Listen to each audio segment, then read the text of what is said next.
그럼 이제 뒤로 넘어가서 여기 있는 여러 가지 표현의 뜻을 한번 추론해 보겠습니다. 뜻을 추론하고 나서 뜻 추론하면 뭐 하자고 했지?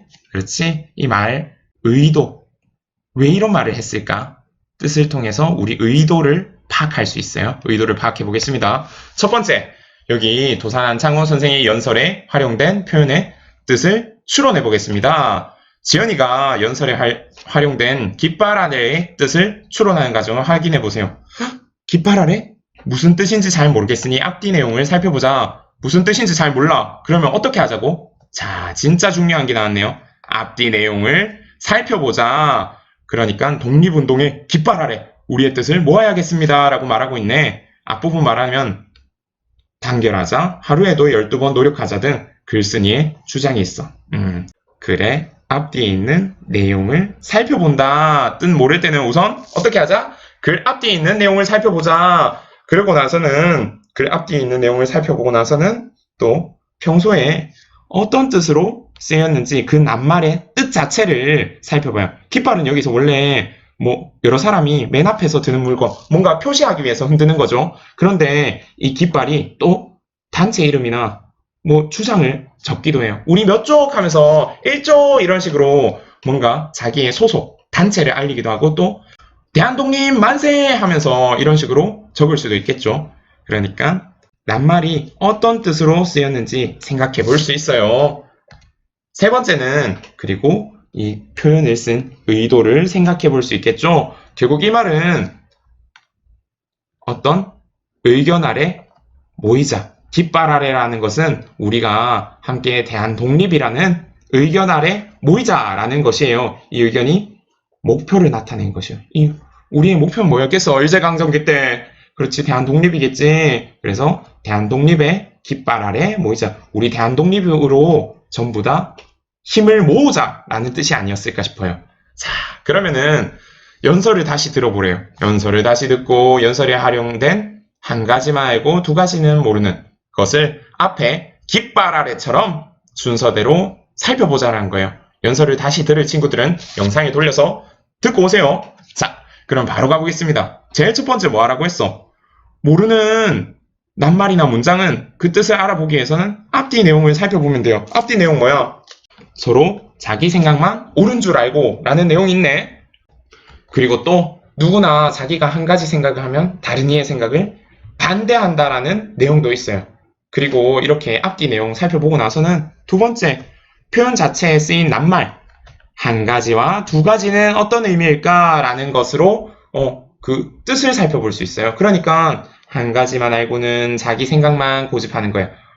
한 가지만 알고 두 가지는 모른다. 지 생각만 고집한다는 거죠. 그리고 나서 마지막 세 번째는 뭐야?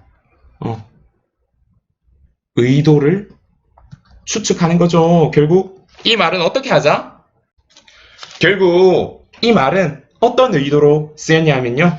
자신의 의견만 고집하고 더 많은 의견의 장점을 알지 못한다라는 뜻일 것 같아요. 즉, 한 가지는 뭐냐면 자신의 의견이고 두 가지는 모른다 할 때는 더 많은 의견, 더 좋은 의견도 있을 수 있는데 그것을 알지 못한다라는 뜻인 것 같아요. 자, 이제 100쪽으로 넘어가 보겠습니다. 100쪽에 우리가 들었던 도산 안창호 선생님의 연설이 나와요. 이 연설의 내용을 한번 다시 읽어보고 그리고 내용을 추론해 볼 거예요. 뭘 추론하냐고? 그리고 아까 기억나? 듣기 자료 할 때 삐 하면서 멈췄다가 넘어가는 장면이 있는데요. 그때 사실 연설이 한 개 더 있었어. 이 사이에 있는 연설을 우리가 들려주지 않았던 거예요. 들려주지 않았고 생략하고 다음으로 바로 넘어갔었어. 그런데 이 연설의 내용이 뭐였을지 우리가 이제부터 추측해서 적어볼 거예요. 우리 먼저 연설의 내용을 한번 살펴볼 거예요. 연설문을 읽고 파란색으로 쓰인 부분이 어떤 상황을 설명하는지 생각해 보세요. 파란색 여기 있네요. 읽어볼게요.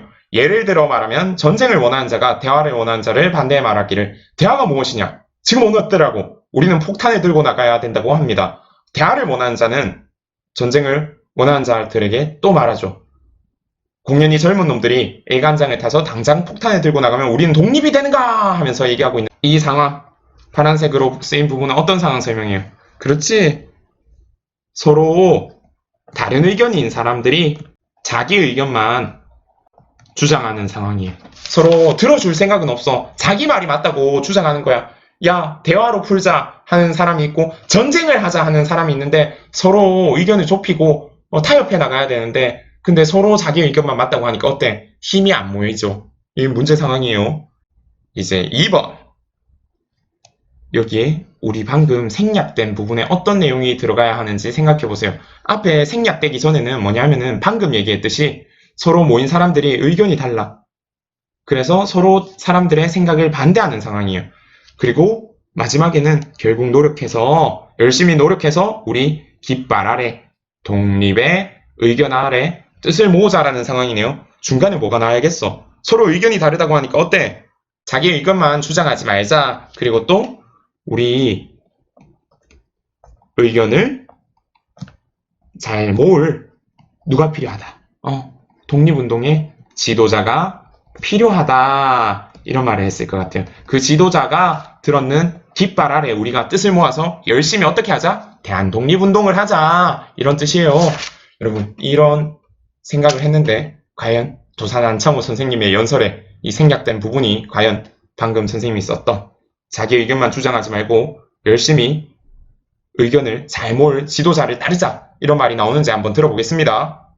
도산 안창호 선생의 연설에서 생략된 부분. 이러한 마음을 꼭 고쳐야 하겠습니다. 독립운동은 할 일이 많고 복잡하므로 일을 나누어야 합니다. 우리는 서로 생각은 달라도 말없이 뜻을 함께하고 독립운동 단체를 조직하도록 합해야 하겠습니다. 각각 자신만의 주장은 버리고 전 민중을 끌어 통일한 방향으로 나아가야 할 것입니다. 이렇게 하려 하면은 대표적 인물이 있어야 하겠습니다. 나는 진정으로 우리를 붙들고 나갈 만한 대표자가 내일 올 듯, 모레 올 듯하다고 생각합니다. 들어보니까 자기 의견만 주장하지 말고 그리고 우리 의견을 잘 모아서 이끌어줄 지도자를 만나자 이런 의견들이 나오고 있네요. 우리가 추측했던 게 맞아요. 그럼 마지막으로 이 연설을 듣고 여러분이 질문을 한번 만들어 보세요. 조금 더 알고 싶은 내용의 질문을 만들면 되는데 질문 만들기를 할 때 6하 원칙을 떠올리면 쉽다는 거 기억나죠? 6하 원칙을 떠올리면 된다라는 거. 자, 선생님 한번 질문 만들어 볼게요. 선생님 첫 번째 하고 싶은 질문은 이 연설을 듣고 사람들의 마음은 어떠했는지 궁금해요. 과연 마음의 변화를 일으켜서 서로 이해하고 자기 주장을 안 했는지 그런 상황에 대해서 궁금합니다. 그리고 나서는 두 번째는 이 연설 이후에 독립운동은 대화를 통해 이루어졌는지 아니면은 전쟁을 통해서 이루어졌는지 어떤 방식으로 의견이 통일됐는지 궁금해요. 궁금하네요. 그리고 또 선생님 친구들에게 묻고 싶은 게 있어요. 뭐냐면 대한민국 임시정부는 어떻게 됐을까요? 서로 의견이 달랐는데 어떤 식으로 변화가 일어났을지도 궁금합니다. 이런 식으로 우리가 오늘 첫 번째 광고에 드러나는 관용 표현을 봤고요. 두 번째는 도산 안창호 선생님의 연설에 드러나는 관용 표현을 살펴보면서 왜 이런 관용 표현을 썼는지 의도를 파악해 보았어요. 오늘 세 번째 시간 여기서 마치도록 하겠습니다. 여러분 수고했어요. 네 번째 시간에서 만나요. 여러분 안녕.